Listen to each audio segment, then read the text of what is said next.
करते हैं जोशीमठ की, जहां बद्रीनाथ नेशनल हाईवे बंद है। सेलंग के पास सड़क धंसने का मामला सामने आया है और अब बीआरओ की टीम इस सड़क की मरम्मत में जुटी हुई है। सड़क बंद होने की वजह से राहगीरों को परेशानी हो रही है। बारिश की वजह से भूस्खलन भी है। तो सेलंग के पास सड़क धंसने का मामला सामने आया है और सिर्फ इतना ही नहीं है, लगातार भूस्खलन से इस रास्ते को ठीक करना भी मुश्किल हो रहा है। बीआरओ की टीम लगी हुई है इसे ठीक करने के लिए।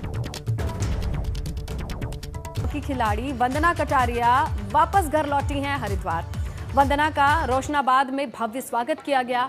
उनके सम्मान में देखिए कितने लोग इकट्ठे रहे। मौके पर जनप्रतिनिधि से लेकर प्रशासनिक अमला भी वंदना की अगुवानी के लिए, स्वागत के लिए पहुंचा। देश की बेटी जिंदाबाद, वंदना कटारिया जिंदाबाद। तो देख रहे हैं आप तस्वीरें, जब हरिद्वार के रोशनाबाद में वापस लौटी वंदना कटारिया तो जनप्रतिनिधि हो, प्रशासनिक अमला हो, पीठ थपथपाने के लिए, इस बेटी के स्वागत के लिए किस तरीके से मौजूद रहा। ढोल नगाड़ों के साथ स्वागत हुआ, नारा लगाया गया। तो महिला हॉकी खिलाड़ी जिनके गोल्स के चर्चे हैं और इतिहास में दर्ज हो जाने वाले वो गोल थे, जिसके बाद टीम को जीत मिली। और जब हरिद्वार वापस लौटी वंदना कटारिया तो देखिए उनके स्वागत के लिए आस पड़ोस से लगाए प्रशासनिक अमला हो, जनप्रतिनिधि हो, सभी ने पीठ थपथपाई पहुंचकर तस्वीरें भी ली।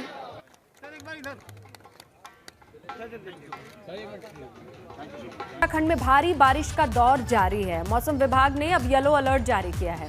आज देहरादून, टिहरी, नैनीताल में भारी बारिश की संभावना बताई जा रही है।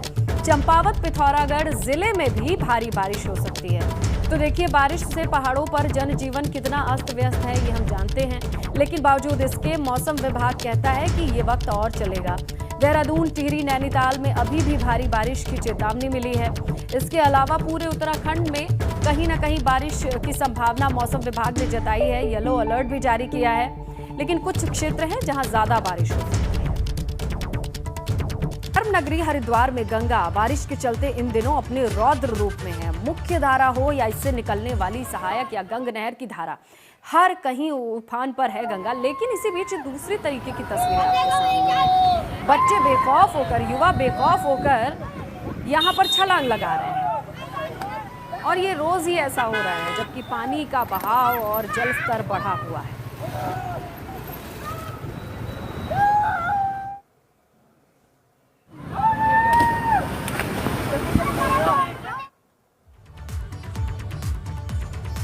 उधर 12 अगस्त को सीएम धामी लक्सर आएंगे, जहां खानपुर के दल्लावाला गांव में राजकीय कन्या महाविद्यालय का शिलान्यास करेंगे, जिसे लेकर तैयारियां पूरी कर दी गई। जिलाधिकारी विनय कुमार ने तैयारियों का जायजा भी लिया।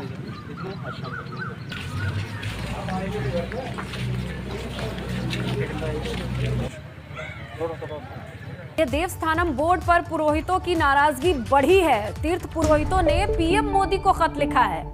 देवस्थानम बोर्ड को भंग करने की मांग को लेकर अब तीर्थ पुरोहितों ने प्रधानमंत्री नरेंद्र मोदी को चिट्ठी लिखी है। आपको बताएं, लंबे वक्त से आंदोलित हैं तमाम तीर्थ पुरोहित, देवस्थानम बोर्ड को भंग करना चाहते हैं और अब लगता है कि प्रदेश स्तर पर बात नहीं सुनी जा रही है। हमारे सहयोगी पंकज राणा फोन लाइन पर मौजूद है। तो पंकज, क्या मान लिया जाए कि अब तीर्थ पुरोहित प्रदेश से, सरकार से नाराज हो चुके हैं, अब सीधे वो प्रधानमंत्री से बात करना चाहते हैं?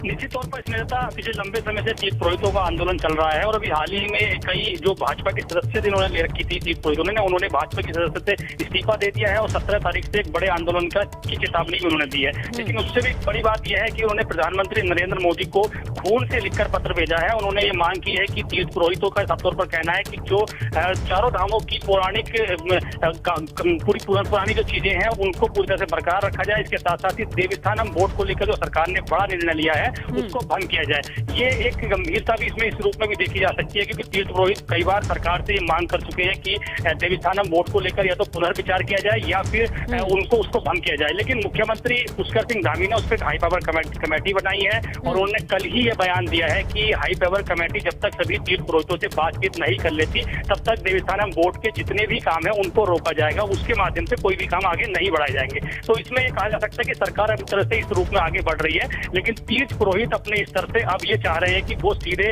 केंद्र सरकार से बात करें, खासकर प्रधानमंत्री से बात करें। इसीलिए बड़ी बात है पंकज, क्योंकि खून से चिट्ठी लिखकर ये बताना चाह रहे हैं कि अब इनकी बात नहीं सुनी जा रही है या फिर एक कम्युनिकेशन गैप है। अब देखते हैं कि प्रशासन की तरफ से इस पर क्या जवाब आता है। आपका शुक्रिया पंकज तमाम जानकारी के लिए। अल्मोड़ा में सामाजिक संस्था की तरफ से सैनिकों को राखी बांधी गई, साथ ही लद्दाख में तैनात सैनिकों के लिए 3000 राखियां भेजी गई हैं। सामाजिक संस्था की महिलाओं का कहना है कि बॉर्डर पर तैनात सैनिक साल भर अपने घर नहीं आ पाते हैं, जिस वजह से वो राखी भी अपने बहनों से दूर रहते हैं और नहीं बंधवा पाते हैं। ऐसे जवानों के लिए सामाजिक संस्था से जुड़ी ये महिलाएं राखी भेज रही हैं।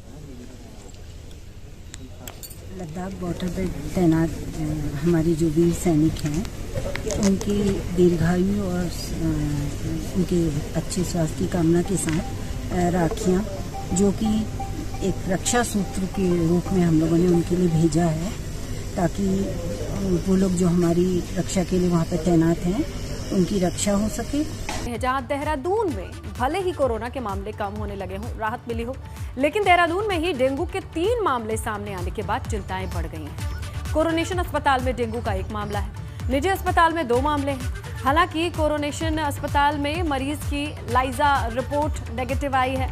डेंगू की दस्तक से नगर निगम जिला प्रशासन के दावों की पोल भी खुलने लगी है।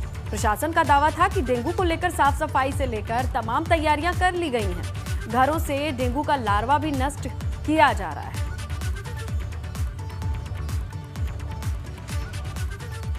उत्तराखंड में अपनी खेल नीति ना होने से खिलाड़ी मायूस हैं, जबकि 2020 में कैबिनेट के माध्यम से प्रस्ताव लाकर नई खेल नीति बनाने को हरी झंडी मिली थी, लेकिन तब से लेकर अब तक लगभग 1 साल का वक्त बीत चुका है। अभी तक खेल नीति को लेकर शासन की ओर से जियो जारी नहीं हुआ है। हालांकि महिला हॉकी खिलाड़ी वंदना कटारिया के ओलंपिक में अच्छे प्रदर्शन के बाद राज्य सरकार ने वंदना को बड़े स्तर पर प्रोत्साहित जरूर किया है, जिससे राज्य के खिलाड़ियों को हल्की उम्मीद जरूर जगती है। खेल नीति की बात कर रहा हूँ मैं। खेल नीति मैंने देखा है कि अभी शासन स्तर पर जा रखी है और शायद इसी माह खेल नीति लागू की जा सकती है, और उसमें नए पॉइंट भी हैं, जैसे मुख्यमंत्री पेंशन योजना भी है और ओलंपिक खिलाड़ियों के लिए भी पेंशन योजना की गई है उसमें। और जहाँ तक मुझे उम्मीद है कि उत्तराखंड राज्य परिवहन निगम में भी खिलाड़ियों के लिए फ्री निःशुल्क टिकट की किराए की व्यवस्था भी की जाएगी। उधर खटीमा में किसानों ने सम्मेलन कर 1 अक्टूबर से गेहूं क्रय केंद्र पर खरीद शुरू करने की मांग की है। साथ ही क्विंटल पर 200 बोनस देने की भी मांग की है। सम्मेलन में किसान नेताओं ने सभी किसानों से किसी भी पार्टी का समर्थन न करने की भी बात कही है। सरकार से हमारी ये मांग है कि कम से कम किसान को जो है 200 रुपए प्रति कुंटल पर बोनस दिया जाए और 1 अक्टूबर से लीपापोती ना की जाए, बारदाने के साथ तोल शुरू हो और जो मंडियां हैं वो भी एक तरीके से शुरू होनी चाहिए। किसानों का जितना भी अनाज है उसको सरकारी रेट पर सरकार खरीदे। जो है हम गांव-गांव ब्लॉक जाके किसानों को एकजुट करेंगे, एक बैनर तले लाएंगे। उनसे हमारी यही अपील रहेगी कि आप किसी भी सरकार का झंडा मत उठाओ। आगे बढ़ते हैं। विश्व धरोहर फूलों की घाटी चमोली इन दिनों 300 प्रजाति के रंग बिरंगे फूलों की रंगत से गुलजार है। खासकर देव पुष्प ब्रह्म कमल की क्यारियां तो सैलानियों को मंत्रमुग्ध ही कर रही हैं। ये घाटी जून से लेकर अक्टूबर तक फूलों से गुलजार रहती है।